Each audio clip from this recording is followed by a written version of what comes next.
सदर अस्पताल में ब्लड कंपोनेंट सेपरेशन यूनिट खोले जाने की कवायद शुरू। यूनिट के लिए जगह का किया जा रहा है चयन। सदर अस्पताल में ब्लड कंपोनेंट सेपरेशन यूनिट खोले जाने की कवायद गुरुवार से शुरू कर दी गई है। इसके लिए अस्पताल उपाधीक्षक डॉक्टर आशुतोष कुमार सिंह ने ब्लड बैंक से ही सटे 500 स्क्वायर फीट जगह को चिन्हित किया है। संबंध में ब्लड बैंक के नोडल पदाधिकारी डॉक्टर रवि रंजन एवं ब्लड बैंक के चिकित्सा पदाधिकारी डॉक्टर सचिन किशोर ने बताया कि सेपरेशन यूनिट के वजूद में आने से होल ब्लड की बर्बादी को रोका जा सकता है, क्योंकि सेपरेशन यूनिट में ब्लड को मत कर उसमें मौजूद आरबीसी, प्लाज्मा, प्लेटलेट्स और क्रायोप्रेसिपिटेट को अलग किया जा सकता है। उसका उपयोग मरीजों के जीवन बचाने के लिए किया जाएगा। बताया कि सेपरेशन यूनिट के नहीं होने से हम होल ब्लड किसी भी मरीज को दे देते हैं, जबकि उसे किसी एक ही कंपोनेंट की ज़रूरत पड़ती है। ऐसी स्थिति में अतिरिक्त कंपोनेंट भी मरीज को ब्लड के साथ साथ उसके बॉडी में चला जा रहा है, जो किसी भी दृष्टिकोण से सही नहीं है। लेकिन सेपरेशन यूनिट के लग जाने के बाद एक यूनिट ब्लड से 4 मरीजों को फ़ायदा पहुंचाया जा सकता है। चिकित्सक द्वय ने बताया कि आरबीसी, प्लाज्मा, प्लेटलेट्स और क्रायोप्रेसिपिटेट के लिए यहाँ के मरीज को बड़े शहरों के अस्पतालों का चक्कर लगाना पड़ता था, लेकिन इस यूनिट के खुल जाने के बाद अब यहाँ के रक्त अधिकोष में ब्लड के सारे कंपोनेंट संग्रहित रहेंगे। गौरतलब है कि राज्य स्वास्थ्य समिति ने बिहार के 7 जिलों में ब्लड कंपोनेंट सेपरेशन यूनिट खोले जाने का निर्णय लिया है। इसमें औरंगाबाद के अलावा सिवान, बक्सर, किशनगंज, मधुबनी, सीतामढ़ी और गोपालगंज शामिल है।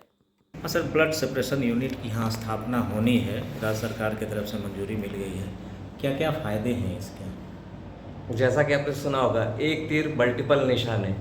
उसी तरह जैसे होल ब्लड है, वो बहुत सारी चीज़ें उसमें एड ऑन रहती हैं जो कि हमें ज़रूरत नहीं। जैसे कि लाइक कोई गर्भवती महिला आई है, उसकी हीमोग्लोबिन मान लीजिए कि 5-6 के अराउंड है, तो हमें उसको बाकी सारे कंपोनेंट्स उसके ठीक है, जैसे कि कोई ब्लीडिंग हिस्ट्री नहीं है, प्लेटलेट्स उसके ठीक है, लेकिन हमें उसको केवल हीमोग्लोबिन बढ़ाना है, तो हम केवल पैक्ड आरबीसी दे सकते हैं उसको, होल ब्लड देने की ज़रूरत नहीं। तो इससे हमारा प्लाज्मा बचा, आपके सर्टन क्लॉटिंग फैक्टर्स बच गए, तो हमें जो ज़रूरत है वही चीज़ हम दे रहे हैं, और बाकी उसी ब्लड से जो निकला कंपोनेंट है दूसरे मरीजों में काम आ जाएगा।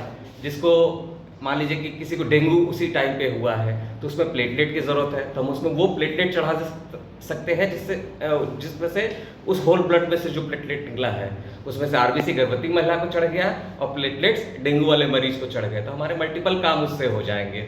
और बाकी कुछ जन्मजात बीमारियां होती हैं, जैसे हीमोफीलिया हो गया, वॉन विलिब्रैंड डिजीज हो गए, इन सब डिजीज में सर्टन क्लॉटिंग फैक्टर्स को ये देना पड़ता है, तो वो भी सेपरेट हो जाएगा, तो हम इससे स्पेसिफिक डिजीज को भी टैकल कर सकते हैं। तो इस चीज़ से हमें बहुत फायदे होने वाले हैं आगे चल करके। सर, बिहार में 7 जिलों को ब्लड सेपरेशन यूनिट बनाने की मंजूरी मिली, जिसमें औरंगाबाद भी एक है। यहाँ बनने पर क्या क्या फ़ायदे हैं और इसको लेकर क्या किए जा रहे हैं? देखिए, अभी जो ब्लड बैंक चल रहा था वह सिर्फ होल ब्लड हम लोग देते थे पेशेंट्स को। हमारे यहाँ सेपरेशन यूनिट था नहीं। सेपरेशन यूनिट का सबसे बड़ा फ़ायदा है कि हम लोग ब्लड के कंपोनेंट्स को अलग कर सकते हैं, और बहुत सारी बीमारी में वो कंपोनेंट ही सिर्फ देना है, लेकिन उसके बजाय हम लोग कंपोनेंट के बजाय हम लोग होल ब्लड देते थे, जिससे कि किसी भी पेशेंट के हार्ट पे ओवरलोड हो जाता था। मान लिया हमें सिर्फ प्लेटलेट्स की ज़रूरत है, लेकिन प्लेटलेट्स हमारे सेपरेशन का यूनिट नहीं था, जिसकी वजह से हम लोग को होल ब्लड देना पड़ता था। तो अननेसेसरी हमें उस पर मतलब कि आयरन ओवरलोड, प्लाज्मा ओवरलोड कर देते थे।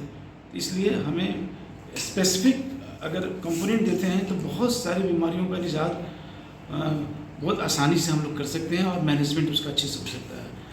तो अभी हमारा जो स्क्वायर ब्लड बैंक चल रहा है वो 1000 स्क्वायर फीट में बना हुआ है, और होल ब्लड के लिए वो सफिशिएंट स्पेस है और स्टैंडर्ड स्पेस है, और इसकी मान्यता हमें दिल्ली से भी मिल चुकी है। लेकिन अब बिहार सरकार ने डिमांड को देखते हुए अब कंपोनेंट यूनिट को ही लगाने के लिए उन्होंने चिट्ठी भेजा है, और उसके लिए फंड भी अवेलेबल है एनएचएम के तहत। 500 स्क्वायर फीट हमें एक्स्ट्रा स्पेस चाहिए, जिसमें कि हम लोग ब्लड कंपोनेंट बना सकें। ब्लड कंपोनेंट में बहुत सारी चीज़ें हैं, मैंने एक चीज़ बताया आपको, प्लेटलेट। दूसरा है fresh frozen plasma, cryoprecipitate, RBC concentrate. इस तरह से कई चीज़ें हैं। अब जैसे मान लिया किसी हेमोफिलिक पेशेंट है, हेमोफिलिक पेशेंट्स को क्या चाहिए, उसको क्लॉटिंग फैक्टर चाहिए, उसको क्रायो चाहिए।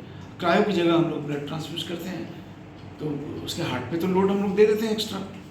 तो इस तरह से ब्लड सेपरेशन यूनिट हो जाता है, तो एक बहुत बड़ी उपलब्धि है औरंगाबाद जिले के लिए। अब आने वाले दिनों में ये बहुत ही अच्छा ब्लड बैंक उभरेगा। धन्यवाद। इसको लिए क्या किया जा रहा है सर?